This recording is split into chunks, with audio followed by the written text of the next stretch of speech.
8, 7, 6, 5, 4, 3, 2, 1, 0.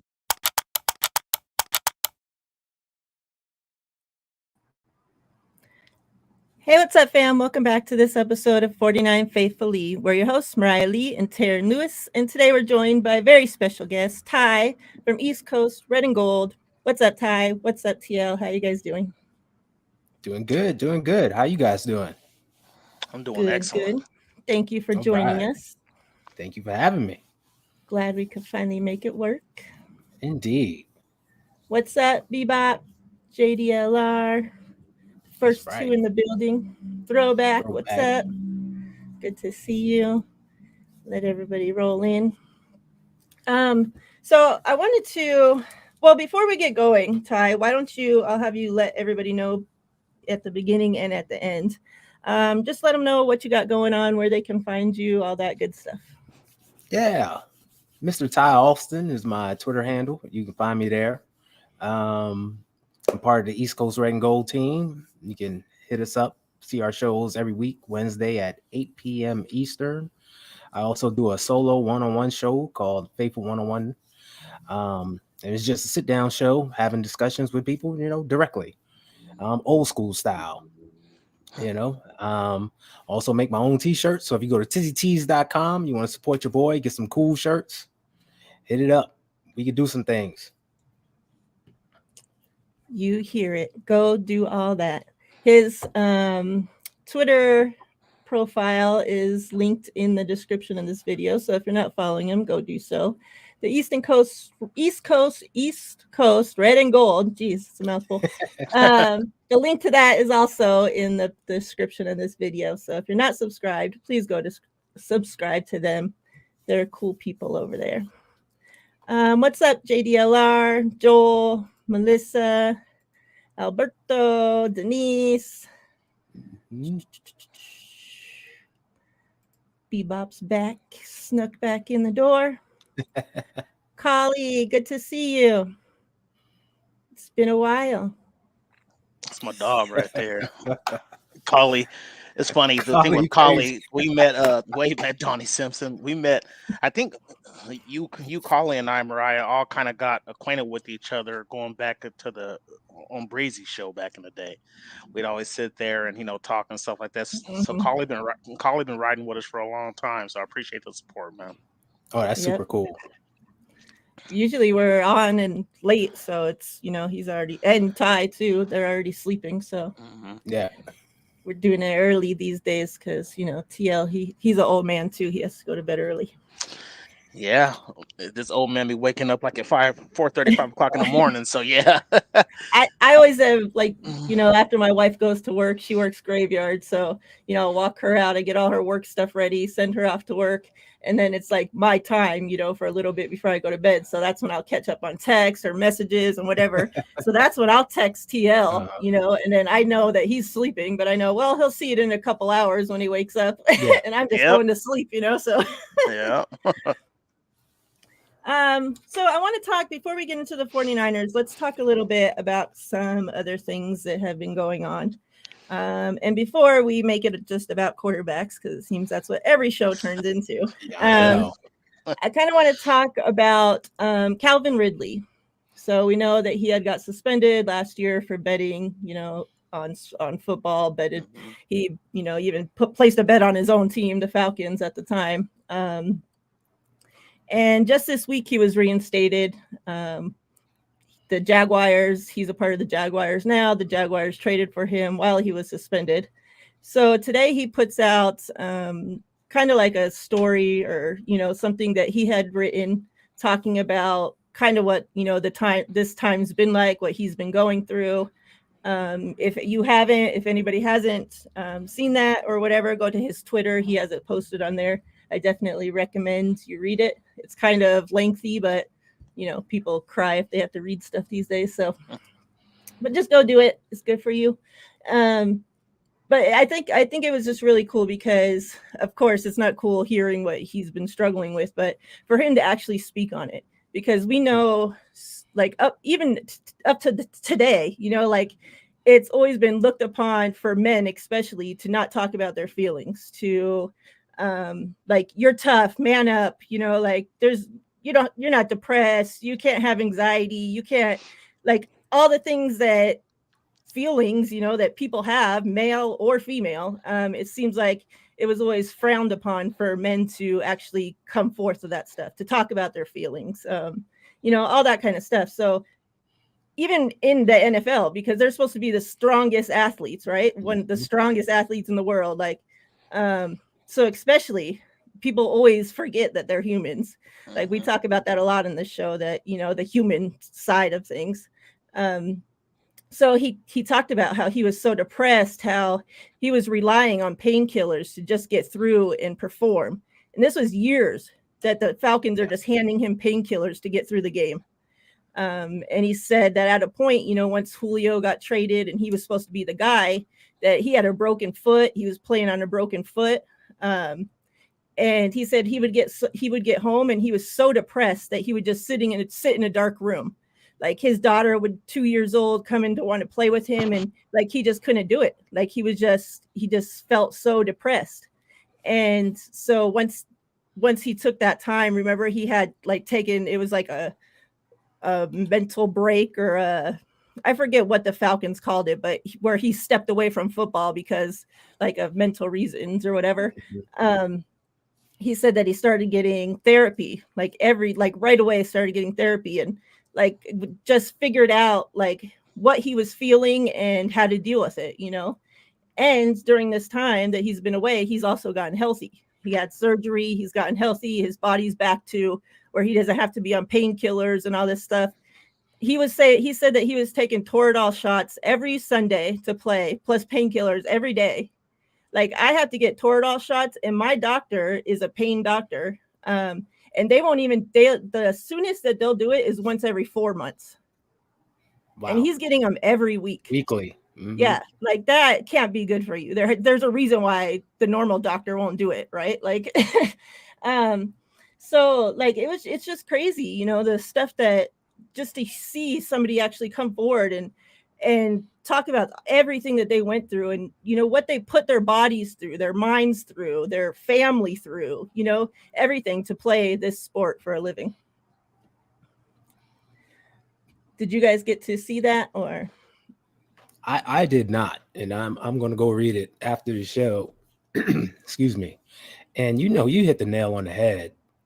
These guys get overlooked as being people every day, all the time, even in the off season. It's that old school dumb mentality of your gladiators.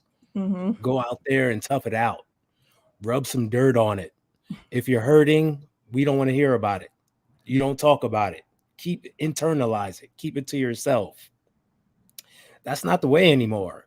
These guys are dealing with a lot, on the field and off. And, it's a shame the way he was treated, going through everything he was going through, and to do something simple and harmless like betting. It shows you how the NFL like truly views these guys. And it's a shame. It truly is. Yeah. Rob, who we're talking about is Calvin Ridley. That's who we're talking about. I did not see the article as well, but I'm gonna go back off of what you said about the showing the emotions and stuff like that. I grew up in a household, my dad was hardcore. He grew up in Hunters Point, up in San Francisco. Like, he didn't play that crying stuff. Like, as soon as you cried, he'd be like, shut your mouth or I give you something to cry for. That was his famous phrase. Yeah.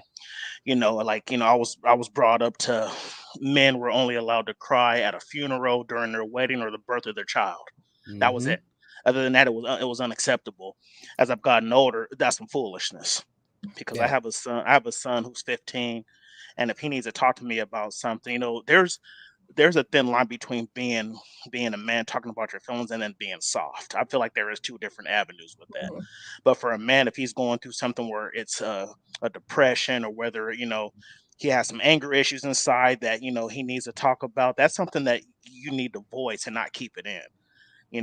I've seen a friend who committed suicide because he was depressed like losing a job, and he don't want to talk to nobody. So yeah, I looking at Denise's comments, she's right. Like, people need to understand, just because they're Yeah. pro athletes, like millions of dollars don't cure everything. You know what I'm saying? Like people say, oh, money brings happiness. It helps, but it doesn't cure if you have depression, doesn't if you have any stuff going on inside. So I just wish that people can separate the two, and sit there and say, like, hey, look, I'm going through something, and they shouldn't be frowned upon or look like they're weak because they have some feelings that they want to talk about. So that's what I have to say about that. Right. And you think about, a few years ago, how a big thing was made up about when all the guys were suffering from concussions and CTE became the big thing, and how Mhm. guys were like taking their lives and such. Well, before that, it was reports that came out that guys were just dealing with depression, from doing things, from their body just being banged up and torn up, and all the drugs they got addicted to. Like when Miriah mentioned the painkillers these Mhm. guys were on, a lot of these guys were getting addicted to these painkillers, and just going through stuff in everyday life and being just discarded and tossed to the side. You got to have empathy for these guys, and when if they come out saying, hey, I'm dealing with things, they need to get help. And Yeah. the NFL should reach out and help them, whether they're a Yes. current player or a former player. It's a Absolutely. shame the way they're treated sometimes. Yeah, I totally agree. There is, I mean, I don't know what kind of programs they have, but I totally agree, Ty. Like, I don't care if you played in the NFL for 2 years or 10 years. Like, as long as you did some time in the NFL, you get out. There should be some avenues that they can go through, whether it's seeing a psychiatrist or something. Where the NFL's $1 billion industry. There's no way that they can't support these players, current or have who have retired. Like, it doesn't make sense to me. So yeah, Yeah. they should have somebody that they can come talk to and say, hey, look, I'm going through something. I mean, shout out to Tanya Sehal on here, like something with her cousin, after he Junior Seau, going through Mhm. something and stuff like that, and nobody even really knew what was going on with the guy. Right. You know what I mean? Just stuff like that for people who are in need. Like you said, these concussions turn people into somebody totally different. Sometimes they don't even know who they are. You know what I'm Yeah. saying? So yeah, I totally agree with both of you. It's just sad, but like I said, they look at these players like, oh, they're gladiators, and I hate when people say, "Oh, you're making millions of dollars, just shut up and play." Like, you don't know what these dudes are going through. So to Yeah. say some foolishness like that is crazy. Yep. Yeah. Real quick, want to say what's up to a couple people that have joined. Paul Hope says it's okay not to be okay. Hashtag be Damn kind. right. Absolutely. We got Christy in the building. What's up? Bryant is here. We also have, let's see, 49er Media. What's up, Media? David McNiner. Good to see you. Are you guys happy he changed his name back? Miriah, I think it was Miriah who made him change it back. Yeah. Like, get that McNew shit out of here. Get out of here. 49ers cast. I don't know if this is the real 49ers cast, but that's interesting that he's here, to say the least. Keep trolling with that comment, but it Yeah, is what it is. of course. What do you expect from him? Yeah. But we also have somebody makes fake profiles, so I don't know if it's really him or not. Yeah. You don't know these days. Earlier, some news came out with Mike McGlinchey from KNBR posted it, that Mike had said, and he had said, "I'm extremely fond of the time I've had there. I think the Niners are a first-class organization all the way. I couldn't be prouder of the time I've spent with the 49ers and the work we've put in. It's been as fun for me as it's been for everybody else." Interesting. "My family and I were forever grateful for the faithful, the 49ers, the Yorks, John, and Kyle, and everybody there. If this is it, then I just want to say thank you to everyone." A whole lot of past tense in there. Yeah, sure it was. What are your thoughts on him? I would like to move on. I know he's not going to accept the backup role. He did play better towards the end of the season, but we're looking at somebody who's probably going to command 12, $13 million a year, and I don't think that that's smart to pay that man that when he's been so inconsistent.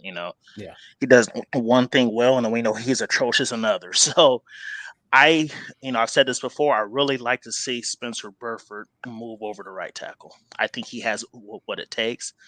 I just think like Paul Hope just said, I think he's just going to cost too much. Unless you Yeah. want to bring him back. I look at that Jimmy contract last year, Jimmy G contract. I think that was perfect for a vet that's trying to prove himself.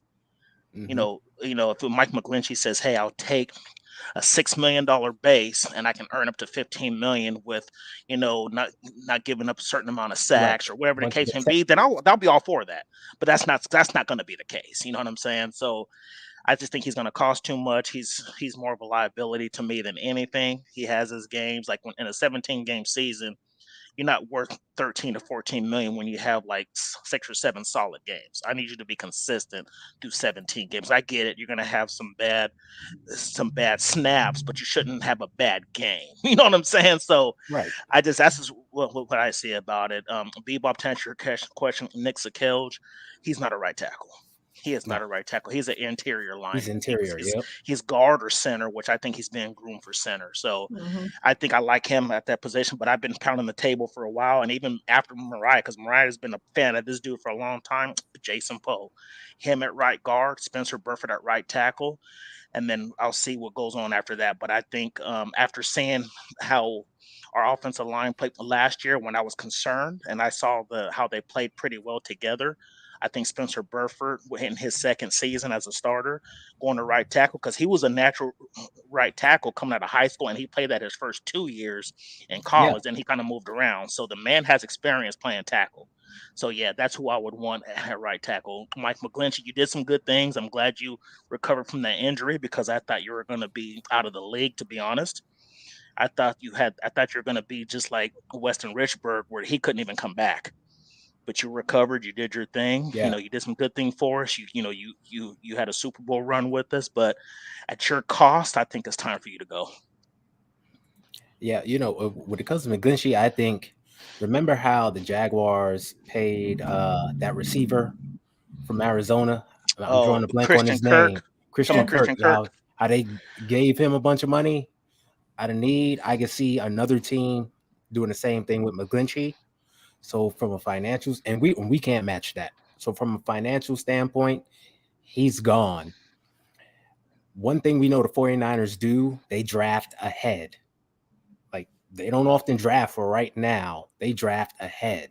They plan on losing certain positions and filling them in with a second, third year guy. TL, I agree with you all the way. I think Burford has the genetic makeup to play a right tackle. He's done it. He's got the size, he's got the length, he's got footwork. He's quicker than you think he is. He can get out. You bring in a second year guy like Jason Poe, who we saw in the preseason last year. Low man was winning every time. He's short and stout. He can hold up. Yep. Send them guys out to train with Trent Williams, right? Yep. Get them boosted up. Go. I mean, they trained with him last season. Yeah. Do it again. Let's do it again, fellas. I would charter the flights, everything. Like, it's in the best interest of the team. Go do it and start to build that young line. I think that's the way to go. Paul says Chicago wouldn't surprise me for number 69, and they should. Like, they have money and they need to protect their quarterback. So it's really a team that should overpay for him. That's the exact example I was talking about. Yep. And Ty, you remember last year in training camp, Trent Williams was given nothing but compliments to Jason Poe. Nothing but compliments. Like, man, that dude's looking good. There was even mention of people being scared to put him on the practice squad because they didn't know if he would last. He would get took. Yep. He would get taken. So so I'm glad that he lasted. I'm glad, and I just have a feeling, man. Like I said, it's kind of, and I'm not saying these guys are going to be as good as Aaron Banks, because Aaron Banks was a second round pick for a reason. But him sitting for a year, people were concerned. Oh, is he going to be a bust? And why isn't he playing? He can't beat out Daniel Brunskill. What's up with that? And he comes in second year under this offensive line, and the scheme, he's gotten stronger. He lost some weight, got a Yeah. little bit more slim, and now he played at a phenomenal level. So I can see that happening with the Jason Poe. And like I said, with Spencer Burford, it's different. He got reps. He Yeah. got reps on that right side. So I can see him being a right tackle of the future of this team. And then, like I said, you can let a Jalen Moore and a Jason Poe both battle it out in the interior at that right guard spot. Exactly. Yep. Throwback says TL Aaron Banks is better than Laken Tomlinson. They were pretty equal this year. I got to give Aaron Yeah. Banks his props. I wouldn't. I don't know about that. I mean, it's close because Laken Tomlinson the year he left, he was amazing. He did his thing. Yep. So I don't know about that. It's close. But like I said, given him going into his third year, I can say I wouldn't be surprised if he's better than Laken Tomlinson this year coming in. So Yeah. Yeah, I agree. I definitely think he has the ability and everything to be better. He just has to do it. So yeah, his upside is there. It's tremendous. You can see it, and he can build upon this season and just get better and better as he goes along. Hey Jess, she says, I hope we retain Brunskill's services. And one of my questions to you is going to be one free agent that you would bring back from the 49ers. Go ahead, Ty. One free agent. Our own free agents. Yep. That I would bring back. Wow. I would say Tayshaun Gibson. He'd be my choice. Just because that's a huge hole out there.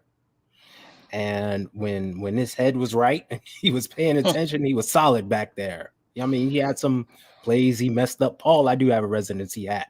It's just I'm going with the white and gray and black, motif right now. But Gibson played solid. He played very well. And I think him and Hufanga had some things going on, and they can build on that. Great communication, great chemistry. They can build on that for year 2.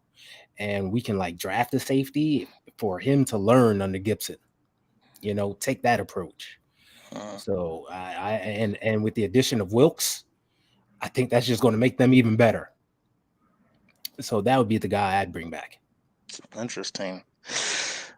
I'm gonna go, and it depends on this man's health. I'm going to Emmanuel Mosley. Oh, I forgot about E-Man. Yeah, I'd go Emmanuel Mosley. Yeah, that's bad. No, it's all good. No, go ahead. Of course. No, I'm going to Emmanuel Mosley just because I think he got hurt so early that his recovery time should be pretty close to returning. That's another one where I don't know if he wants. I don't know what he's looking for, and I'm sure because he got hurt, there can be some negotiations going on with, hey, if you played all year, we might be talking about a $10 to $12 million a year deal, but since you were hurt, let's do $8 million or whatever the case may be, and then with some incentives involved. But I think you hit the nail on the head with Wilkes. He's a great secondaries coach. That's been his niche his whole NFL career. Gibson is what would be my close second, but I'm ready to go young at safety. I mean, I get it. Counting on a rookie to come in and play free safety would be tough. But I think if you can get one, because I'm assuming this is just what I'm hoping for, because I heard the safety class is pretty deep. I haven't really done my research yet with the combine. I know the books have come out, so now I can do my research and stuff like that. But I think with Wilkes, the way he's played, and I think if we trade 2 of our thirds and maybe a day 3 pick to get up in the second to get us a safety or something like that, I would love to see that. So I think E-Man would be my choice if I had to pick just one guy. And honestly, I'm ready to go younger and a little bit more athletic, stuff like that. Like, as much as I love Aziz, we've always talked about that guy who's been backing him up. Marcelino McCrary Ball, who was a rookie last year, who has the athleticism, kind of the same size as Aziz and stuff like that. I'm looking for him to come in. Of course, I would love to keep Aziz, but if you can get somebody 3 to 4 years younger that can give you the same productivity, I'm all for it. I'm all about this team getting younger and stuff like that and starting to grow together. I'm kind of tired of the fill-ins. You know what I'm saying? I want this defense to grow together. Have them on 3 or 4 year deals so they can grow together instead of oh, now we need a corner, now we need a safety, now we need this. I want to start getting this defense together where they can build upon each other and grow together, and then pick up in the draft, pick up people who are depth pieces instead of starters. So Yeah, just real quick, I agree with you 100% with Mhm. these fill-in Band-Aid guys for Yeah. 1 or 2 years. Like, listen, we can't keep depending on that. We need to get some youth in here that we know can be around for 3, 4, 5 years. That's going to keep us sustained, and so we can continue this run. The Band-Aid guys have to stop. Yes. Yeah. Here's where I'm at with both of those, which are both great choices. And E-Man, I've wanted him to come back since even before he got hurt. I was hoping that they would, get something worked out with him. Where I'm at with it right now is, though, since Diamador Lenore stepped in and played great, he got better as the year went on. If we get E-Man back on a deal that's cheaper because he's coming off injury, like he'll sign a team-friendly deal with the 49ers because, of the circumstances, and whether that's a 1-year prove it, whether, whatever that is. If we can get him back like that, yes, bring him back. If we're going to be in some war with another team like the Texans or wherever that's, driving his price up to outrageous money to where we're paying him more than what we're paying Charvarius Ward, I'm not for that, because I think that we have guys that can fill in. Already on the team, young guys. I'm agreeing there. That's a good point.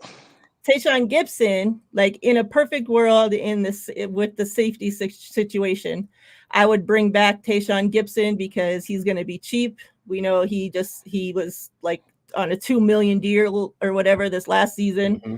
And so I think he's going to be a lot cheaper than what Jimmy Ward's going to be. For sure. And I would want them to draft a young guy so that he's there to learn from Gibson this season and can take over next season. So in a perfect world, that's what would happen in the safety situation, in my opinion. Yeah, I can agree with that too. And I don't think you can go wrong with any of these guys that we're talking about. I think the only thing we're looking at corner, like E-Man, we know what he can do when he's healthy, and he's still fairly young. You know what I mean? So I would love to bring him back. Exactly. That's what I'm saying. He's young.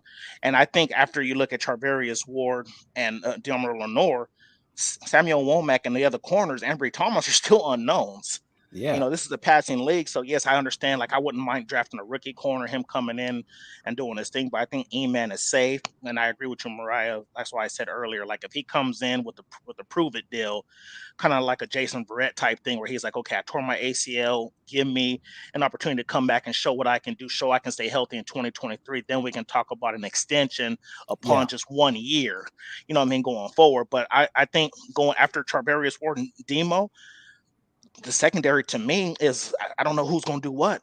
Like, I have high hopes for Samuel Womack. I think he can be great. He has the arm length, the speed, the hip movement, all this stuff. We just don't know what we're going to get going into a second year, which somebody brought up. Steve Wilkes is great at the secondary. Ambry Thomas, I'm a Wolverines fan, huge, but right now it ain't looking good.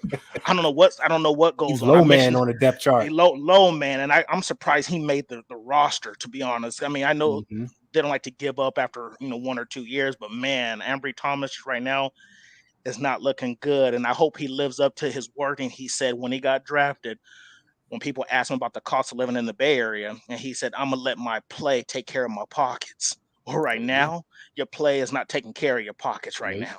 So you need to step up and take care of business. So that's why I'd be more, in line with taking Emmanuel Mosley at 25, about to be 26, than somebody than Tayshaun Gibson that's about to be 32, 33. You know what I'm saying? So that's my opinion on it. Yeah. Yeah. Real quick, what's up, Jesse? Good to see you. Appreciate you stopping through. And like Throwback says, Jesse's always busy guy. Yep. So that's why I appreciate him coming through, because he is a busy guy. Melissa had said, where was it? Oh, right here. I actually, on my list, I just went over what they had, but the 2 people, I put 2 because I can cheat. It's my rules. Well, because I picked O'Menahue, but the same goes for him. If it's going to be too much to keep him, then obviously he's going to go somewhere else. I don't think the 49ers going to shell out all this money and No. go Yeah. battle another team for him. So, but I would like to bring him back if possible. And then my guy, if all those fell through, would be Jordan Willis. I think he doesn't get enough credit, I think, for what he actually does when he's out No. there. So if we can bring him back, it's obviously going to be a cheaper deal than any of the other guys that we talked about. So possibly we can retain one of the other guys we talked about and, Jordan Willis as well, because it is going to be a cheaper deal. So we'll see, hopefully. Yeah. Hey, Miriah, Yeah, the before we D- change the subject on the free agents, what do you think? Because I've heard too that they may be looking at somebody like a Arden Key coming back because they only signed the 1 year deal with Jacksonville. So I wouldn't mind. Mhm. I mean, I know we're talking about our own free agents, but Yeah, well, that's the like next question. So. oh, all right, cool. Yeah, but wait, one real quick on that on this topic. Yeah, well, my sleeper picks for the D line coming back is Hassan Ridgeway, and Yeah. Jordan Willis. The problem with our D line, and if you notice this over the last two years, they get coveted. Our defensive linemen, for I should say, sure. they get coveted, and these other teams are willing to pay them these big bucks. And Yeah. then next thing you know, they wind up getting cut, and it's like, hey, well, come on home. then. Exactly. You Well, know? come on in, gentlemen. Come You know what on I back then. We mean? missed you. Yeah. We're not Yeah. gonna give you the 10 million they gave you, but for 5.5, we'll Yeah. welcome you right on in. Yeah. I agree. Throwback. Samson can hit the road. I wanted him to hit the road before this freaking season even started. Yeah, you did. So I'm pissed that he was even here. Paid him that much money for nothing. For his couple sacks. Like, get the fuck out of here. So yeah, the next question is going to be if you could pick one free agent to bring from another team, from the free agent market, who is that person going to be? I can go first on this one. I had mentioned him right now, Arden Key, just because he played well with us. He played great, and he's an inside outside guy. So if you lose a Charles Omenihu, you can bring him back to do the same thing Charles Omenihu had because he can play the inside outside. And when Javon Kinlaw obviously didn't play last year, and I think DJ Jones, when he got hurt for a few games, you saw him go in and be pretty productive. Yeah. So I wouldn't mind him coming back at all because just like Ty said, our defensive linemen are coveted. Like they leave and they feel like the grass ain't greener. I got my payday with this other team, but I'm not as productive. So let me come back. Let me come back home and see what I can do, and then get a lesser of a payday, but be more productive, and then get a second payday for doing great again. So it's kind of like a cycle, So it's kind of like a cycle, but interior. Somebody mentioned it in the chat, or like Throwback said, Mariah, I've been talking about him for months. This Collier Davis guy. I can't wait to see him come in and see what he can do on that D line. I know he was hurt last year, but towards the end, they were talking about bringing him back. So, it seems like he's pretty much healthy now. But yeah, I think Arden Key, just because I know what I'm going to get from him, he probably won't be too expensive.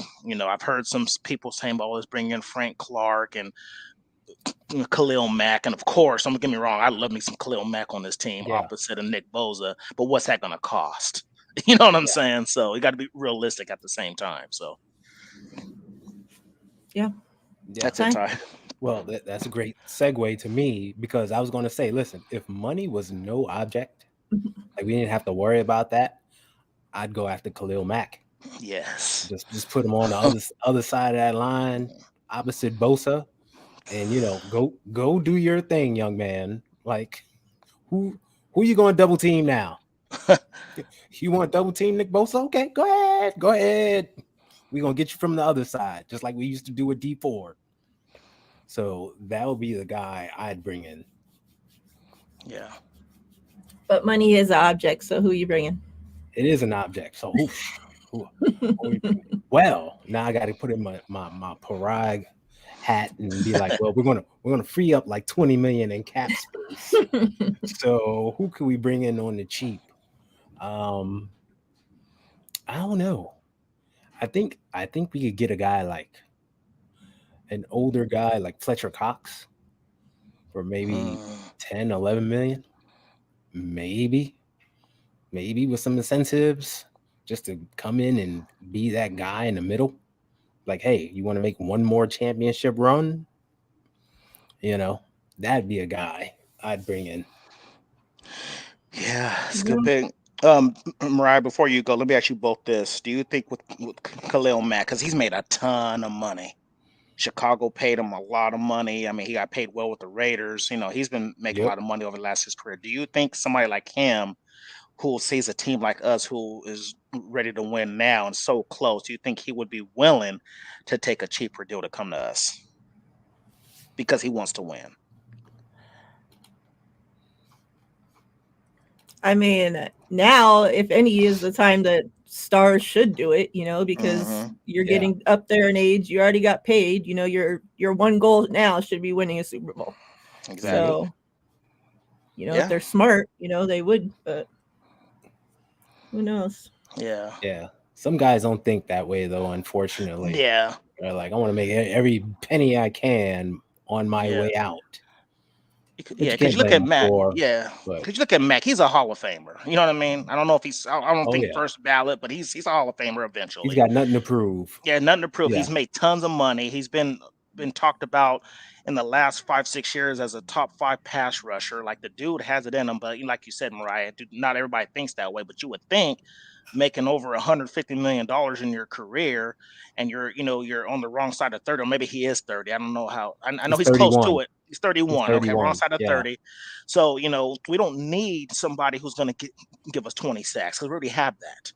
You can just give Mhm. me 8 to 12. You know what I'm saying? 8 Yeah. to 12 on the other side.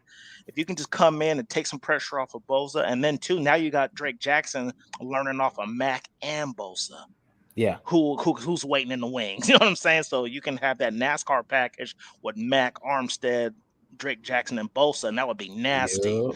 And if he's really into getting himself a ring, I would love to bring him in if the price is right. So I agree with you on that, Ty. I just scared that he's like, oh, I'm gonna get as much money as I can, and some people don't care about rings, unfortunately. Yeah. Nah. They just want to make as much money as they can, create that generational wealth, and be gone. So Yeah. I think I'm kind of stuck between two, and they're both coming from the same team. These might not be filling up the biggest holes on the team, but that's just me being selfish, okay? I would go for Javon Hargrave or CJ Gardner-Johnson. That's a good one too. Because I think they're both, Hargrave had a great season over there. I Yeah. think obviously that is a need. Yeah. Because I don't want to go into the season with Kinlaw as a starter anywhere. No. So we need to find somebody else to fill in the middle there with next to Armstead. And CJ Gardner-Johnson, I just think he's a difference maker back there, So if we're going to pay somebody for that position, why not pay somebody good? Yeah, and Yeah. he's only 25 years old too, Mariah. He's young, Exactly. so that's one of those The guys youth. we can bring him in like we talked about earlier, on a four-year deal, whatever the case may be, to grow with the Hufanga, Charvarius Ward, Delmer Lenore, whoever the case may be. So yeah, that's a great pick. And two, I don't know how true it. I know people like to spread these rumors and whatever the case may be, but also I heard that Jesse Bates was one of the guys that the Niners might be looking at as well, who I would love to bring in too. So yeah. We had talked about that last night about Bates. Would you be interested in bringing him, Ty? Yeah, I would. I've watched him play. He's good covering on the back end. When he's young, he fits right into that mix that we got going on in secondary right now, where everyone's around that 23, 24, 25 age range, and we can leave him out there for the future. So if the price was right, most definitely. Throwback, I specifically said I didn't want him starting. I said he would be on the roster because they're not going to cut him. His pay is guaranteed. Yeah. But I do not want the guy starting. And I specifically said that exact words last night. So you might want to go back and listen, buddy. I watched the show this Because I morning. would never want that guy starting or freaking anywhere on this team. Like if we could get rid of him and, not be out any money, then that's what I would prefer. But we owe him money. So I think this will be his last year. I even said after this year with us, that's probably his last year in the friggin' league. So why would I want him Yeah. playing for us? Like, get out of here. Yeah. Mariah. Yeah, and you make up two good points with the Gardner Johnson, him being 25, and then Bates literally just a couple weeks ago just turned 26. Yeah. So you got two young safeties who have experience that are still young enough to come in and grow with this defense. So any Yeah. one of those, like, I mean, to be honest, if we can pay one of them, I'd rather get one of those guys over a Gibson or somebody in the draft. Yeah. You know what I'm saying? Most definitely. Yeah. Yeah. Real quick, what's up, Rod? Good to see you. Appreciate you stopping through. And Tony Montana, what's good? Oh, good. I'm glad they made it Oh, safely. nice. Appreciate you. And then for those that didn't see, go ahead and enter your numbers. We'll do a giveaway. Let's go for Brandon Ayuk. Woohoo. So I'll give everybody a few minutes to enter if you haven't already. Shit. Yeah, Rod, that's a good point. He is an all-pro, Gardner Johnson. So yeah. Let's get into the quarterback news. What everybody is already talking about in the chat. Oh, where'd he go? I don't know. He said oops, and then he got off camera, so maybe he did something. I asked the guys last night if money wasn't an object, if they would bring in Lamar Jackson. Well, that's obviously an easy answer for most, right? But I'm seeing out there on the internet that people would rather keep Purdy because he has a better playoff record than Lamar, like some crazy stuff's out there, okay? So I'm going to ask you guys a little bit harder question. Okay. Money is an object, obviously. We know where it stands right now. You have to give up 2 first-round picks to even get him. Plus, he's going to want a contract and looking for guaranteed money. Are you willing to give up the guy we got to pay in Nick Bosa to get some first-round picks to then trade for Lamar Jackson? Oh, shit. You want to take this one first, Ty? Oh, man. Give up Bosa? Nikki B?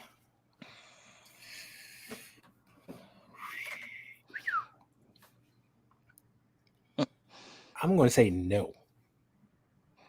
And here's why. Finding that edge rusher, to me, is harder than Kyle finding a quarterback.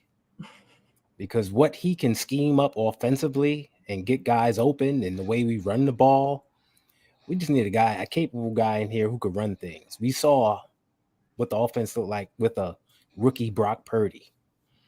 With we know what his ceiling is, Jimmy Garoppolo. With a young Trey Lance when the plays are called right. This thing moves. But finding that guy that could put the heat on the defense in the pass game and the run game is not easy to find. So I'm going to say no. At the expense of Nick Bosa, no. All right, I'll take it a different way here. Take it away. For Lamar Jackson, no. And here's the reason why. I'm probably going to catch some heat for this. I just don't trust Kyle with a running quarterback. I don't. I'm on board with you with that. I don't. Just because I feel like he'll try to run him as much as he can instead of using him in the pocket like he does with Brock and Jimmy. I feel like he uses running quarterbacks differently than he uses somebody who can throw from the pocket, which we don't even know if Trey can do that because he hasn't really got the opportunity to show that. But I mean, you look at RG3. He took the injury trying to run all the time, making him run all the time, but then Kirk Cousins stays healthy. Then you got Trey who got hurt. I'm just saying it as kind of a pattern, in my opinion. You know what I mean? That's just my opinion now. But here's the thing, though. Lamar Jackson, I think he's on the second tier of quarterbacks. I don't think he's on the Mahomes, Josh Allen, Joe Burrow level. You know what I'm saying? Mm-hmm. But let's flip it. let's just say if it was opposite, if it was Joe Burrow or Justin Herbert, I'm trading Nick Bosa to get one of those guys because I feel like Kyle would use them differently and have them actually throw from the pocket. And just imagine a Justin Herbert or Joe Burrow in this offense with these weapons. I just don't trust the play calling with Kyle with the Lamar Jackson, if that's fair. That's just my opinion on it. So Lamar Jackson for Nick Bosa, no, because of the injury concerns, stuff like that, and I can argue that it's harder to find a quarterback than it is a pass rusher. You know what I mean? Like Yeah, no, I know that Nick Bosa is on another level, this and that, but I feel like, you know, if you can turn elite pass, to me the most important position on the field is the quarterback. With yeah, no quarterback, I don't care how good your defense is. You know what I'm saying? yeah, So that's what I would say. So that's what my concern would be, just because of Lamar Jackson thing. Is he a top 7 quarterback? Absolutely. When he's hmm, healthy and is on his feet, he scares the NFL. Other than Vic, he's probably the most athletic quarterback I've ever seen. hmm, You know what I'm saying? yeah. So that's He's just up there. that's the yeah, he's up there. So that's the only thing that would bother me getting Lamar Jackson. So I can understand where people are coming from. I've seen so much back and forth of, oh, I don't want to give up Bosa for Lamar Jackson. Okay, cool. But I think if it was another quarterback involved, I bet you if it was Josh Allen or Joe Burrow, I bet you people would do it in a heartbeat. That's just Yeah, me though. So yeah. yeah. That's what I have to say about that. No, valid points, and I agree with you on them. I really do. It seems like most of the chat says no, hell no, every version of no you could think of. Alberto says he's a franchise quarterback. That's what we are looking for. And that's where the thing is. It's like, is a quarterback easier to find for Shanahan because he's had 7 seasons to do it and he hasn't done it? Like, Well, so he's been played with the injury bug, so we haven't I had an mean, but opportunity at to the end of see the it. day, that comes back to him. He creates the And roster. So and it goes back to what TL just said. If we get Lamar Jackson, you can expect some QB powers up the middle. yeah, I And agree. and Lamar ain't built like Cam Newton. Hell, he ain't built like Trey Lance. No. So you can easily see him going down. Yeah. So I kind of do agree that if it was another quarterback, that the discussion would be different. Absolutely, they it pull the trigger in a would. heartbeat. Yeah. Absolutely. Like if that was Josh Allen, I think this Yep, discussion's a it'd lot be an different. Josh instant Allen, yes. Joe Burrow, I Yeah. guarantee you it'd be a different Yeah. discussion. Lamar Jackson, the issues are the injury concerns over the last 2 years. Yep. Has not playing a full season.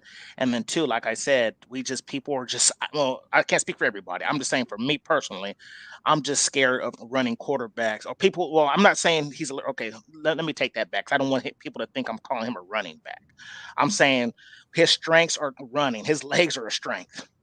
He Mm-hmm. can throw the ball as well. I'm not saying he can't. I mean, him and Mark Andrews have a great connection. All I'm Yeah. saying is the way Kyle Shanahan calls plays for running quarterbacks, I just don't trust him not to get hurt in this system. Yeah. So then we'll be back where we started, where we have a hurt quarterback and then no elite pass rusher. You know what I'm saying? I'm just not Exactly. feeling that. So We're really starting from scratch. yeah. Don't want to do that. Yeah. Real quick, what's up, Dion? Good to see you. David, good to see you. TC says I'm trading Bosa in a heartbeat. Let's see. I thought somebody else joined, but maybe not. No. I was just expecting a message from Denise Yelling coming through in a minute. So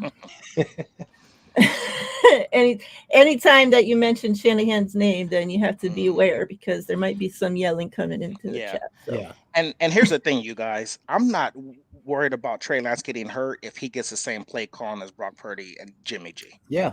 He gets that type of play calling. I'm good. Like, yeah, there's gonna be some bumps. He's not gonna probably be as accurate as Purdy in the beginning, but that's where the reps come in at. And that's when the discussion comes in. We're too good to wait for that and blah blah blah. I don't care about that. Like, you know what I mean? It's one of those things where you have to let the men so with Kyle and John, Adam Peters, you guys decided to give up all these picks for Trey. You guys decided. Now you have to see what you can get out of what you decided to go with. Like if you make a business decision, and it hasn't worked out at first, you're just not going to give up and be like, oh well, this and that. Like you made this decision. You made this decision. Hold You need to on. ride it Hi, out and see what John happens. V. Because he JV. says John V says I'm skipping him and I didn't say hi, so let me just stop the show real quick. Everybody, yelling hold at you. on. I know. Hi, John. JV, stop being Glad so you could needy, be my here. guy. Stop being so needy. Not just playing. Denise is sad. John V's yelling. Like, oh my God, can't keep these people happy around Yeah. here. Yeah, and I think that's Okay, my go ahead. only concern. Denise, I love me some Kyle Shanahan's play calling. I love it. I just want him to give Trey the same play calling as Brock and Jimmy. That's all I'm asking. I don't want to see no power runs up the middle. I want to see bootlegs. I want to see outside the tackle runs, not this up the middle stuff. And then when he and run only when needed to be. Kind of like Patrick Mahomes. Runs when needs to be. Have some, if it's like a 3rd and 6, they'll run them on a bootleg or on a play action, wherever the case may be, but not in between the tackles. Nope. You give him that play calling. I'm not worried about Trey. I'm just worried about Kyle. I think he overthinks. Sometimes I feel like he overthinks his play calling, where he's just like, "Well, I have a Trey Lance and I have a RG3, so let me run him, and then you see what happens. RG3 got ran to the ground. Trey got hurt in his second game running up the middle. Like I said, I'm not blaming Kyle at all. I'm just saying I think he overthinks his play calling when he feels like he has an athletic quarterback. Just you drafted Trey 3rd overall. You gave up this draft capital. Let him give him the benefit of the doubt, I guess you can say, and give him the play calling you give your other quarterbacks. Period. Yeah, all valid points. I agree with you 1,000%. And I always tell people, just go back and watch that Texans game. We started week 17 last year. It was a tale of two halves. In the first half, he was using them like a dual threat quarterback, like he says, running them. Then it seems like he scrapped that plan and said, all right, we're just going to have you drop back, throw the ball, use play action, run our conventional offense. And the team put up 20 points in a half.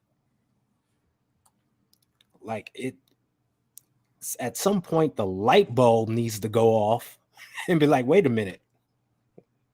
If that's 20 points in a half, imagine if we did this for a whole game. Mm-hmm. Let me just use this dude the same way I would use Jimmy Garoppolo. Same way. Forget all the run stuff. Maybe down at the goal line where, we could take advantage of him powering it up the middle. Yeah. But in between the field stuff, we're at the opposite 20. No. Just run your conventional offense and see how it goes. Yeah. Yeah. And everything you guys are saying in the chat, like everything that we see what Trey Lance could be, like that's why I'm so behind Trey Lance and I want Trey Lance to get his opportunity, because we can picture, right? Like if Trey Lance can do the things that we see that we think that he's capable of doing, then this offense is going to be so special. It's going to be what we've been waiting for this years and years and years and years, right? But it's like, does he get his opportunity? Like, I'm just so scared that the 49ers have already ruined the kid. Like, if he goes into this season and has to sit again, like, that's it. Like, I don't see him coming back from that with this team. Yeah. Yeah. And that's what scares me. Like, what are they going to do right by Trey Lance? Because I don't know. Sometimes it doesn't sound like it. Yeah, it's all over the place with this organization, with the front office. Seems like some people back him, some people don't. With the teammates, some people back him, some people don't. And they don't have to say it. They don't have to say, "Oh, I'm for Purdy." You can just hear it in their voice and the way they talk about certain quarterbacks. Mm-hmm. So, like I said, if Trey if Trey comes in as a week 1 starter, Kyle gives him all the opportunity to throw from the pocket and do the same type of play calling as Jimmy and Brock Purdy, and he's like struggling the first few games. And if you want to pull him for Purdy, then I'm okay with that. But give them an opportunity with the healthy Christian McCaffrey. What the hell? You know what I'm saying? That's the X factor right there. I mean, look how the offense started rolling when he got here. Christian McCaffrey, George Kittle. And then now, going into a second season, what's Danny Gray going to do?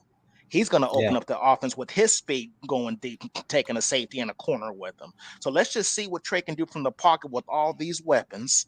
And then we can all come to an agreement, even though we probably wouldn't, because that's just 49ers fans are. But at least we can all, at least the people who have a healthy mindset can come to agreement and say, okay, you know what, Trey, he does need some more work. He does this, he does that. But give him the opportunity as the same quarterbacks on the roster. That's what pisses me off. Yeah. And a running back. I agree. Denise says she agrees with us, surprisingly. So might be it's a crazy day out there today. All right, let's draw the winner for this giveaway. Draw them up. Good luck, everybody. Uncharge this. Turn the light down. 98. You know, the first player that comes on my mind when I see that, surprisingly, Paris Harrelson. You always talk about that person. Yeah, I love that guy. That is. Rest in peace. He passed away. Yeah. I don't know why, but he was only 38 when he died. Oh wow. Yeah. He was with the Niners in their like when was it like 2005, 6 around there, huh? Like when Alex Smith first got there. Okay. Yeah. Yeah. Is this the highest? Okay. Christie starts. I see Paul Hope. Yeah, I see Paul Hope at 85. Let me keep scrolling here. I think that's the highest one. Let me see. I'm surprised. Let me see. There's not that many, so. Yeah, there weren't a lot of numbers entered. Yeah, I think he's the winner. I see the same thing you do. David Villa puts 97 when it's too late. Yeah, I know. Trash. Try to slip it in there. Nice try. And don't be talking about I'm on a delay. Nope. We ain't falling for that. Mobile delay. Yep. Congrats, Paul Hope. I don't know. You're going to have to earn some more cards before we make a shipment to across wherever the heck you live. My guy. Northern England. Way to go, Paul. Congrats. I agree with this comment by Alberto. He says Trey gonna have to go out there and put his head up and tell Kyle, you give me the same playbook you gave Purdy, and you're gonna see what the outcome gonna be. Like he has to be his own advocate. Like, hey, coach, give me the same opportunity. He needs to go out there with facts. Look, coach, the game you ran me the least is when we won against the Houston Texans when you had me throw from the pocket. And let me have the opportunity with a healthy roster, with a healthy McCaffrey and Kittle and Debo and Ayuk and Gray. And, you know what I mean? Like, let them know. Yep. Like, give me those weapons with the same playbook and watch me do my thing. Yep. Exactly. At least Friday, I haven't talked to you about this yet on TL, that the news came out, obviously, that Friday Brock Purdy is going to have his surgery. So, at least we'll know. We'll kind of have a clearer understanding of what's to come, right? Like did they have to do this surgery? Do they have to do that surgery? How long are they expecting?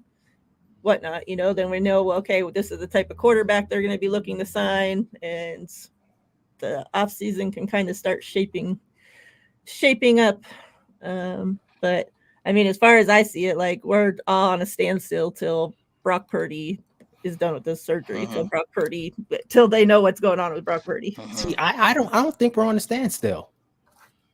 I think we know what needs to be done. Like Trey Lance is healthy. He's going to be your week 1 starter just because he's here. He's healthy. Newsflash, folks. He didn't just start throwing last week. He's been throwing for 2 months. Yep. I hope you people don't even listen to what these national media people say that, oh, Trey Lance has been cleared to throw and he started throwing under center. No, he's been throwing. Okay. So he's going to be healthy. He's going to start week 1. It's just who's going to be the backup. Is it going to be Brock Purdy or is it going to be someone else? We clearly are going to sign a 3rd and a 4th quarterback for training camp because we always have 4 at training camp. It's just the way it is. So it's just a matter of who are we going to sign and or draft to fill those positions, and where will they be? Yeah, I think exactly. they might do both. I think they'll I, get I somebody think like they'll do both too. The same Yeah. same way we did last season. Yep, We signed Nate Sudfeld. Nate Sudfeld. Thank you. Drafted Brock Purdy. We'll Hmm. do the same thing this year. We'll I agree. freaking bring Nate Sudfeld back and Yeah, draft another if you have guy. to. You Yeah, know, so that I agree. we have at least 3 healthy arms in camp. And Brock will play the Jimmy G role. He'll be on the side rehabbing like before, like Jimmy did. But we know he's there. It's just Hmm. at what point will he be healthy? That's the Yeah. only question. So we know what Hmm. the game plan is. I totally agree. I mean, as far as what level of quarterback we're bringing in. Obviously, if we're looking for a number 2 guy for half a season, for an entire season, it's a little bit different than if Brock Purdy's coming back in week 1, week 2. The type of quarterback we're looking for is completely different. A Yeah. third string compared to a second string. Like, these are choices that they can't make until they know what's going on with Brock Purdy. Absolutely. And I agree with Ty. It's going to be somebody like, like a Marcus Mariota, a Mike White, Andy Mhm. Dalton, somebody like that to come in for an Yeah. arm, and then they're going to probably, draft somebody on day 3, which I hope they go back with Brian Gracie's assessment and opinion and say, who should we draft? Just like he banged the table for Brock Purdy. So he knows Yeah. what he's talking about as far as quarterback evaluations. So yeah, I agree. We're going to have at least 3 healthy quarterbacks in camp for sure. Yeah. At minimum. So Yeah, we need to. yeah, I absolutely. never heard of any camp, not just the 49ers, Yeah. any camp. Yep. Not Yeah, having exactly. it. It's what Yep. teams do. Yeah. Yep. What's up, Sacktown Izzy? Good to see you. Let's go ahead and do a Trey Lance giveaway. Speaking Oh, of shit. Trey Lance, What? Screw that. Entering my number. enter your numbers 1 through 100. Good luck. Let's see what else I had.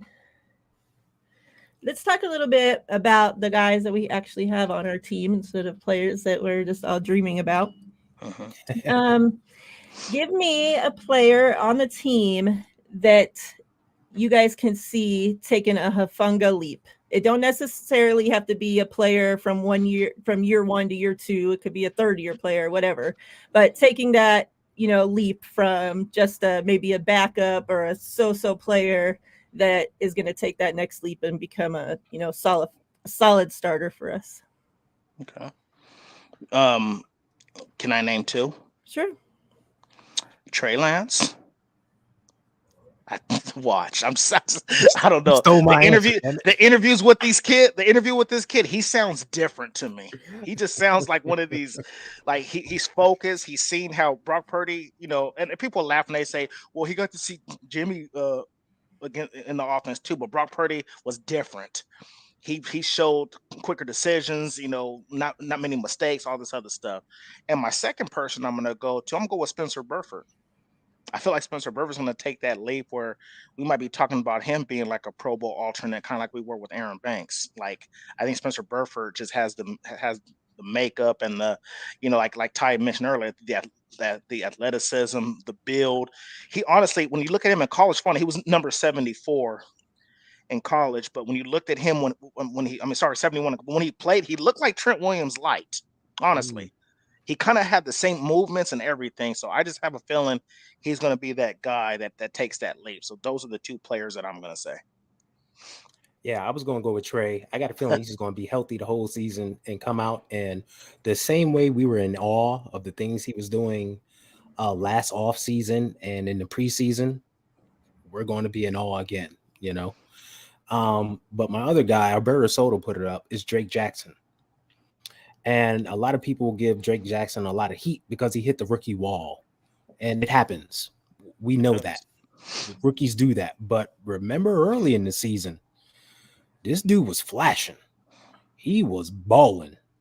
He was getting pressure. He had them 3.5 sacks like through the first 4 or 5 games or something. I mean, he was really flashing. And I can see him ascending, getting in the weight room this offseason, just getting his conditioning up to be able to handle the full 17-game grind of a season and really take that leap. Yep, those are my two as well. Trey Lance and Drake Jackson. Mhm. And I just think, to add on a little bit about Drake Jackson, like he didn't get to have like an off season going into his first year. Like he's getting in the combine, he's preparing for the draft, he's doing his pro Right. days. Like they have to finish playing college football and then train the entire summer, the entire off time that they're normally off, getting ready for the draft. So and then they get into start with football activities as soon as the 49ers draft Yep. him, right? Like, rookie Mhm. camp and then training camp and then blah blah blah camp and all this other shit. So it's not, he didn't get a time to work on his body to prepare, any of that shit. He's Mhm. getting ready to run a 40 and all this other useless crap that they have to do. So You I know what's think, funny? Yeah. I wish that, the way that Trent Williams took the younger O line, out to work Mhm. out, and we were wanting him to do that again. Like, I wish that Drake Jackson would go with Nick Bosa and train for a couple weeks In throughout the summer. Florida. Like, teach him Yeah. how to take care of his body, what you take, what you eat, what everything that you do on a day to day basis, and Mhm. get his body going, right? Because like most kids, when they're coming out of college, they still look like a kid. Like Nick Bosa Yeah. came out looking like a grown man already, Yep. so like he knows exactly what to do.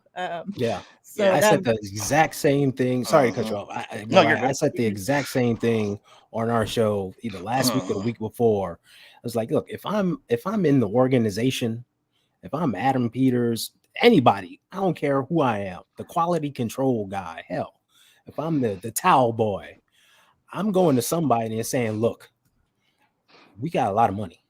Mhm. Why don't we sponsor this kid to go work out with Nick Bosa? We'll put him in a hotel down the street, whatever, and just let him spend 4 or 5 weeks with him working out, getting his conditioning up, blah, blah, blah, so that he can be ready for the season and see how this all pro defensive player of the year does it. And not just him, grab some other guys too. Hey, Mhm. you're going to go work out with him. And Nick, Yeah. we're going to compensate you as well. This is like off Yeah. season activities. We ain't got to worry about salary cap. We're going to make this happen because it does nothing but strengthen the team. So those decisions should be made. Yeah. You know what's funny, Mariah? You mentioned something that is an excellent point because I heard Charles Barkley say this one time. And this is regarding the NBA, but it still is the same because of what goes on. Charles Barkley was like, people hit these rookie walls because you got to, like you said, up to the draft. They still got to go to class. They still doing all this other stuff that goes Hmm. on. Now in the off season, you have no class. There's no have to worry about studying, for a final and all this other stuff. You have to go on. You're gonna have a full season of just focusing on your body and getting ready for your second season in the NFL. You know what I mean? Yep. And people forget about Bosa. He only played 2 games his last year at Ohio State. That he Yeah. took himself off the team.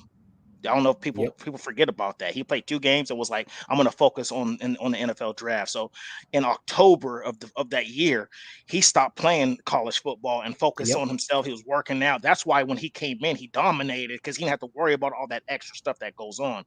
Giving Drake Jackson a full off season, not having to worry about going to school, is going to make a huge difference. He can focus on his body. He can get stronger, and I'm sure he's doing that now. You know what I mean? Like, hey, let me go because now we're going into mini camps, all this other stuff. I agree with both of you and people in the chat. I think Drake Jackson is going to be a pleasant surprise, and people are going to be like, man, because a lot of people are talking right now. Oh, we need to book into Bosa, which I agree, but I have a feeling that Drake Jackson's going to show his worth and be like, I am that guy.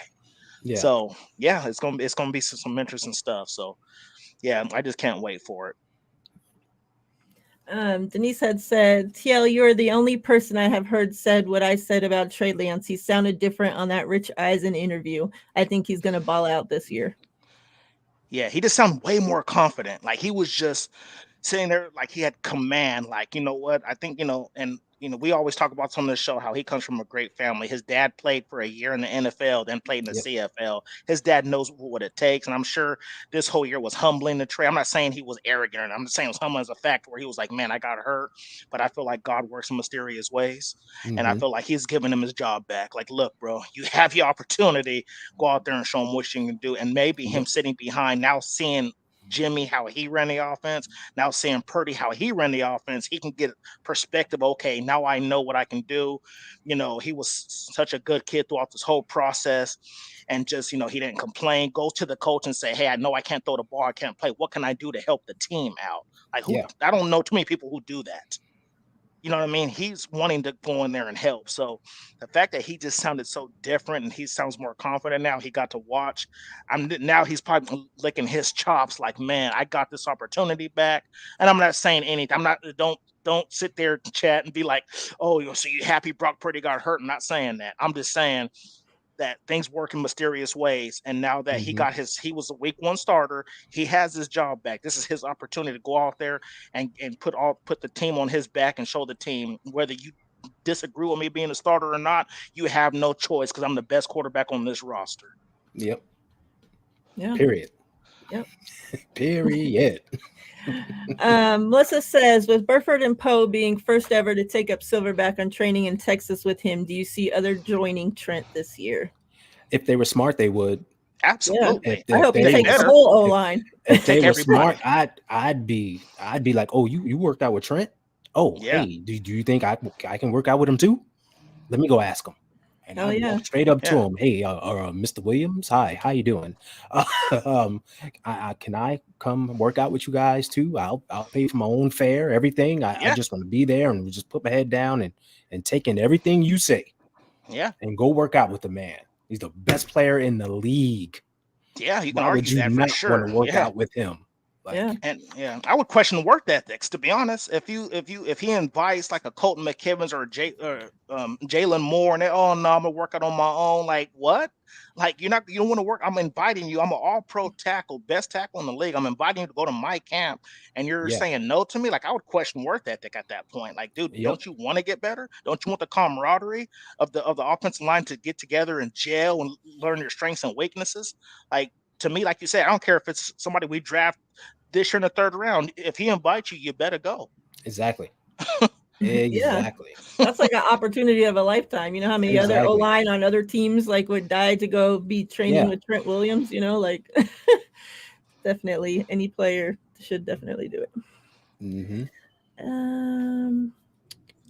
I thought she had said, oh, doesn't Nick train with his dad and bro in Joey's private gym? I don't know if that's possible if big bro Bosa don't want to let others in. Yeah, you're right. They do train in the private gym. It was actually, when Nick stopped playing at Ohio State, he trained with Joey. And Yep. Joey helped prepare him for the NFL. And that's what I mean about, all right, the blueprint is there. It's already been done. Let's send some guys and follow that blueprint. Of course, you'd have to get the Bosa's permission to do so.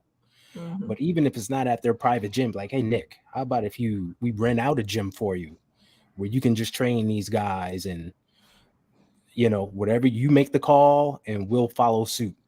Just see Yeah. if it's a possibility because it does nothing but make the team better. Yeah. And that's what it's all about. Yeah. Yep. I agree. And it adds that camaraderie factor too. Yeah. You start getting the offensive line together, get the defensive line together. Like I said, it's amazing how that helps out with the strengths and weaknesses. And okay, cool. I see what your weakness is. This is what you need to do better. This, so when you line up against each other, he struggles against certain, you Yeah. know, techniques or whatever. You can be like, no, do this against that guy. Or you see like, okay, he's been getting beat, so let me help him out on this, or whatever the case may be. Like Yep. you just don't understand how that helps the camaraderie and the continuity of putting the offensive line or defensive line together on the field. So, Yep. Yep. Alberto, that's what I keep saying too. Like this kid's done nothing but prove people wrong his entire life. So Yeah. I believe in him to continue to keep doing that. Yeah. So we talked about the player that'll take a big leap, who we think. How about the opposite? And people might get mad at the player I compared it to. But I said the player to take a Debo decline this season.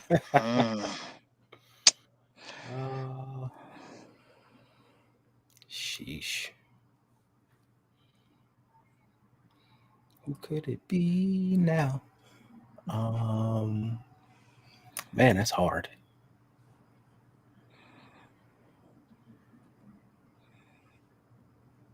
Of course, they didn't have to be as great as Debo to begin with to drop Yeah. any type of decline. If you ain't got one, Titan, I got one. Go ahead, jump in there. Man, Izzy, get out of my head. I'm gonna say Eric Armstead. I just think that his play's gonna drop. I'm not saying he's gonna be trash. I just think he's gonna have a little bit of a drop off because I feel like others on the line will be better. So I don't think he'll stand out as much. And like, I mean, it's kind of hard to say that because he missed a lot of the time. But I just feel like he'll probably be the one I see and have a decline. Honorable mention. People are not gonna like this, and I know you're not gonna like it, Miriah. I would say maybe Hufanga. Not much, but I don't think Pro Bowl level. Yeah. No, I'm gonna say Juwan Jennings. I'll go third in Juwan. I saw some things from him toward the end of the season that I didn't really like, and I don't know what that's about. I mean, his blocking was suspect, and I don't know, he wasn't getting open the way he normally does. So I can see him kind of messing up. We'll see. Hopefully it doesn't. That's really interesting you said that because Mariah and I were, I don't know if we were said on the show, but we're talking about Juwan Jennings of like, man, like he's been solid for us. I wonder why he doesn't get an extension. They keep giving us back-to-back years of 1-year deals of just doing this. So maybe you're right, Ty. Maybe it's some stuff that I overlooked that you saw, because I feel like, I told Mariah, I was like, he's not the best receiver, but I feel like he's one of the heartbeats because he does the nasty work. Yeah, He dirty does work. He does the blocking. He's a third in Jennings, we call him. He does this. He does the stuff kind of like that people don't pay attention to that kind of keeps the offense moving. So that's interesting. You said that about him being suspect towards the end of the year and blocking wise and stuff. Yeah. Interesting. Yeah. What's up, Beto? Good to see you. Appreciate you stopping through.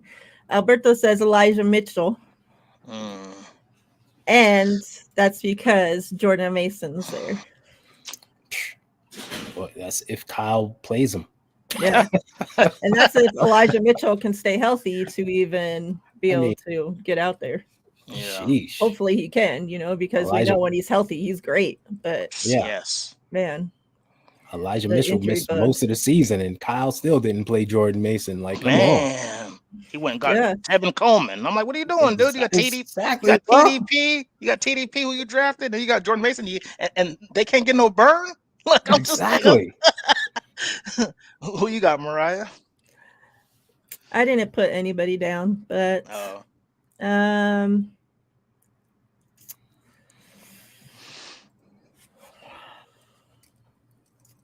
I'm going to say there's a couple people I have in mind, but people are going to be mad. Hey. Uh-oh. I might be mad at myself. Uh-oh. I mean, it all depends really for this person on who the quarterback's going to be. I'm hoping that he has a better year, but I could see just the quarterbacks being a mess. So, Brandon Ayuk. But I'm really hoping that, Trey Lance is the quarterback. We get to finally see that connection between Trey and Ayuk that, oh my God, like I've been dreaming about for years already. Yeah. Maybe I could see a Greenlaw just because, they've been so good. So I'm just trying to think of what players, to be able to play at that constant high level. But yeah. It's a tough one. I mean, of course, we don't want to see any player making a decline, right? Of course, yeah. Of course not. No. I will say this, talking about the Debo decline, going into last season, we know everything that Debo was going through with the contract extensions. Like he would release some random ass training videos from like LA, but I feel like there was like something behind those, right? Like it was just like it wasn't like he was out training on the field doing all this stuff. It was like a setup. Okay, do these couple drills. All right, send that out there to the media, like some weird shit going on. We know that he's showed up to camp and that the 49ers have had issues with him being overweight. and not in shape.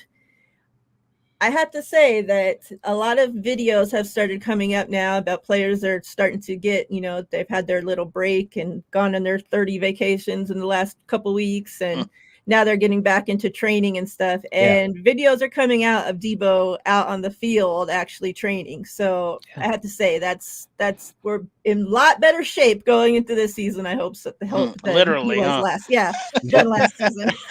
Figuratively and literally. Yeah. Like, man, like hopefully we can. I don't know if we'll ever see that same Debo, from I don't think 2 so. seasons ago, but at least a lot better than this last season that we're paying him all this freaking money for what. So absolutely, I say statistically we won't, because we won't rely on him so much. People got to remember at the end of that season, it was basically, let's give the ball to Debo. Yes, just give the ball to Debo. I mean, Kyle even had him returning kickoffs and punts because it was just give the ball to Debo.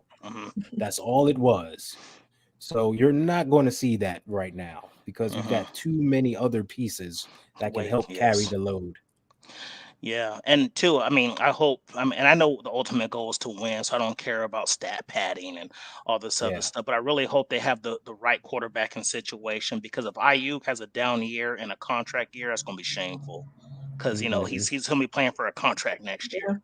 So I really hope he balls out and gets the opportunity to show his worth, because it's funny to me, his numbers should be way better than what they are. The man is always open. Like, there's not one time where I look at a play after his pass and look at what he's doing and I'm seeing him cook a corner.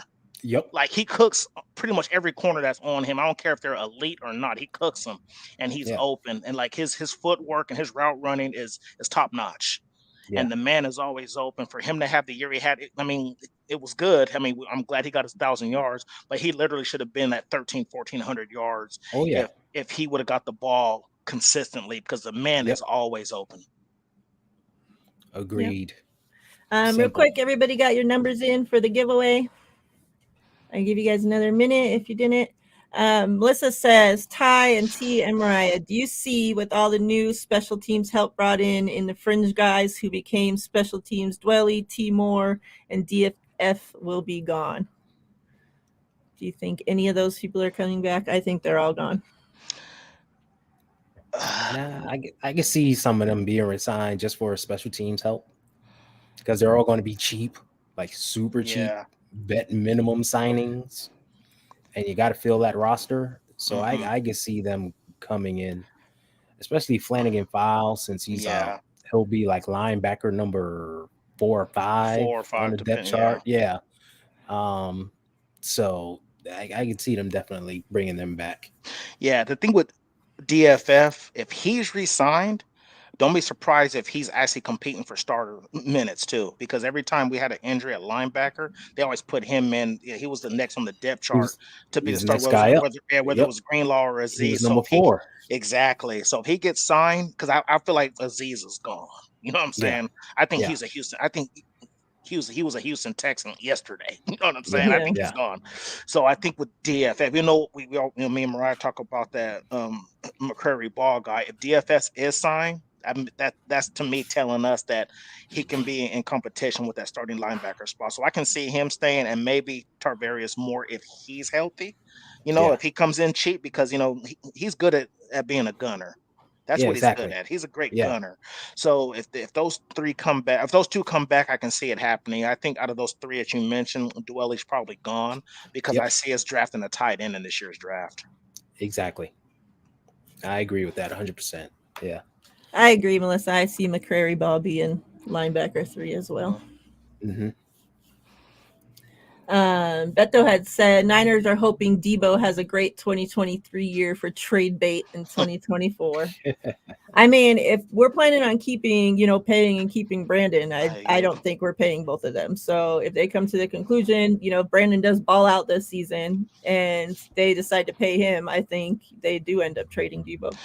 Yeah, and it depends on the growth of the other receivers. If Yeah. Danny Gray Right. takes, if you see Danny Gray take a leap, because I can see them Right. drafting another receiver in this Yeah, year's me draft too. too. They have Yeah. 11 picks. They Yep. have Yeah. 11 picks, so they're gonna, I don't think they'll keep all 11. They might be end up with like 8 maybe, but they're gonna draft a receiver. So like if a Danny Gray shows his worth and shows that he can be a number 2 guy, who knows what was gonna happen with Debo. So of course, I know that's not a popular take, but it's still a business. Yeah. Yep. And I don't see them paying 2 wide receivers over $20 million a year. I No. just don't. I don't. So something's gonna have to give. Ayuk is younger. He's more durable because he doesn't take on that punishment. And now that we have CMC Yep. until what 2025, I think it is Yep. 2020 2026. Yep. That can mean that Debo Samuel could be expendable. Like I said, it's not popular, Yeah. but it could happen. So I completely agree with that. And I think, yeah, the addition of CMC just makes it even more likely because they're the same, like yeah. they can both do the same shit. So we don't need 2 gadget guys both doing the same thing when we could have a pure wide receiver out there. Mm-hmm. All right, let's pick this winner. We were going to do a mock draft, but we've already been talking forever. Hour and a half. Hour and a half. Yeah. Man, it flies. I It know. does. Yep. Ooh, Fred Warner. Fred Warner, Warner. 54. Which I was Shame thinking on about you going with Ty. Fred. if there's no 54 in this chat. I see a 44. And a 34. And don't be trying to enter in 52 right now either. We see y'all. Lag. Delay. Exactly. My wife. Dion. Oh, my Right on Wi-Fi the was money. acting up. Dion. Oh, so what's the other card that you have in store for getting the nail on the head? Oh, that's right. You get the bonus card. Ooh, Ayuk okay. catch. Ayuk Speak blitz. of the Nice. There we go. speak of the wide receiver. So Dion gets Trey. This is the combination we need right here. Yep. Trey Lance to Ayuk. We need to see this magic happen.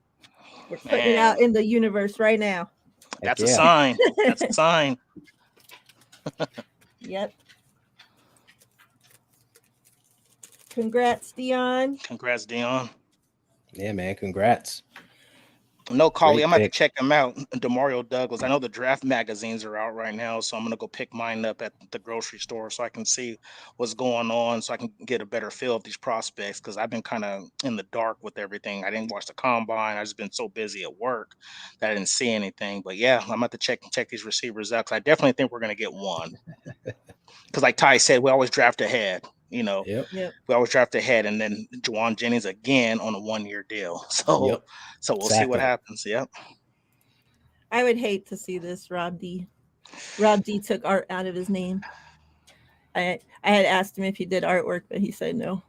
He said that was that was meant to be something else. So now I see he finally changed his name. I would hate to see that. Like, Yeah, man. We say this all the time. Debo is the better weapon, but Ayuk is a better wide receiver. Yep. He's like Yep. I said, he runs really clean routes. They're crisp. Like I said, he's never hurt. I think he plays receiver. I'm not You saying better knock on some fucking wood right now, buddy. I don't believe in that. But I just looking at Debo, he plays a little. He plays physical. Let's just be honest. He's physical. He Yeah. likes that contact.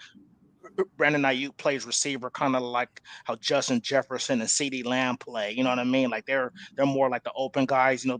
They'll run to the sidelines to avoid the contact. You know what I'm saying? So, yeah. You're sick, Bryant. Like you're really sick in the head, buddy. Please.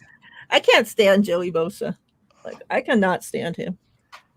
Like for the way I feel like other like fans that aren't 49ers fans, and especially with the stuff that supposedly happened with Bosa's past and his girlfriend and all that shit, like there's a big portion of people that don't like him, right?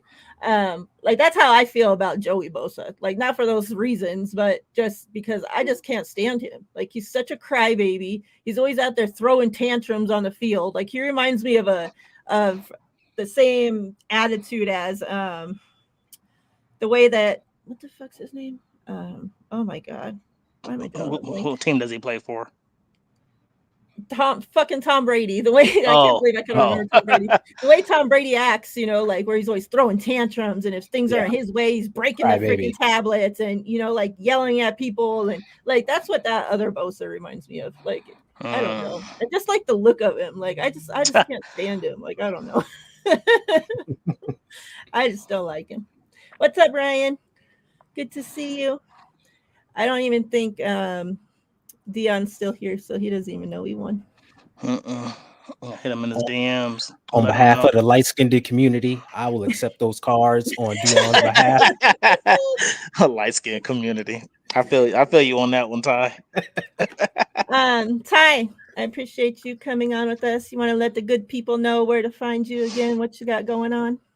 Yeah, man. Find me on Twitter at Mr. Ty Alston. I do the East Coast Red and Gold podcast. Oh shit, I got to get off and get ready for that in a half hour. Also do the Faithful 101 podcast. And if you want cool t-shirts, go to tizzytees.com. That's my site. I got good swag up there. Keep you looking cool, keep you looking fresh. And just get at me. I'm a cool guy, introverted, but willing to discuss 49ers. Let's go. I can concur with that. Just so everybody knows, me and Ty met New Year's, here in Vegas, and we, broke bread together, went to go have a meal at Cheesecake Factory, had some good 49ers talk, and this dude is a good dude in person and on camera. So, he's the same person as he is right now. So thank you, brother. I love this guy, man. He was cool people. I wish we could have spent more time together. Yeah, most definitely. But it was, it was one of those things where we both had to go. But yeah, this is a good dude. So. Yep. So make sure you guys go tune in to East Coast Red and Gold podcast. You said in a half an hour? Yep. Starts in a half hour. Yeah. Everybody in this chat right now, all 27 of your asses, make sure you're over there, that you subscribe to them. They should have way more subscribers than what they do. So get your asses over there, subscribe. The link's in the description of this video. So even if you're watching later, please go over and subscribe to our guy Ty. They do great stuff over there. Melissa, you want to post the link again one more time for these lazies that can't go to the description? Thank you. And thanks to everybody who came and watched the show, everybody in the chat, everybody who's been staying with us this whole show. I appreciate you guys a lot. And I know the title was a little misleading, but hey, with Miriah and I, you just never know what we're going to talk about, because sometimes we get on a conversation that's going to last longer. So probably do a mock draft show next week sometime instead. So yeah. When I had named the title and got those plans, we hadn't decided if Ty was going to be able to make this episode or not. So, but since we had a wonderful guest, it takes more time, which I'm glad. So we don't have to do the mock draft. We can put that off for another week when we have nothing to talk about. Exactly. They like me. They really like me. So Ty, can you put your shirt site in the comments for everybody? Because everybody keeps asking the shirt website. So we can get you cracking here. And here Melissa posted the link at 4:36. Well, at 4:36 our time. To go subscribe to Ty. So we're ending right now. Everybody that's here, please click on that link. Go subscribe to our guy. We greatly appreciate it. He's gonna put the info, so I'll wait to end the. I'll put that in the chat. Bam. JB, are you still coming? Perfect. Thank you, sir. JB, hit me up, man. I haven't talked to you in a while. Let me know if you're still coming to Vegas in April as well, so we can get together. Oh, snap. We got to coordinate. Yeah, he's coming in April, too. I just don't know the dates yet. He said he's coming for a wedding, so it's perfect. Okay. Yeah. We might be out there the same time. Yep.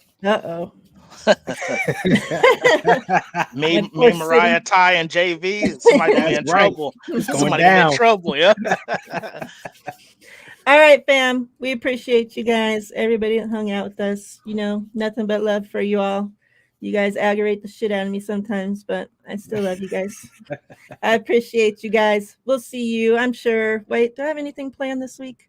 What am I doing? Friday, I'll be on Grant's channel. For those that don't like Grant, you can just watch the show later on our channel once I post it over here. But for those that, can stand him enough to check it out, please do so, because I'll be on there with myself, with Crystal Peachy, with Stephanie Sanchez. So Make sure you get over there and check it out. And then I'll probably find something to do on our channel on Saturday. So So while Wait she's for on Grant Cohn's show on Friday, I'll be in jury duty. So you guys be Oh, praying for me to get up out of there. So good luck with that.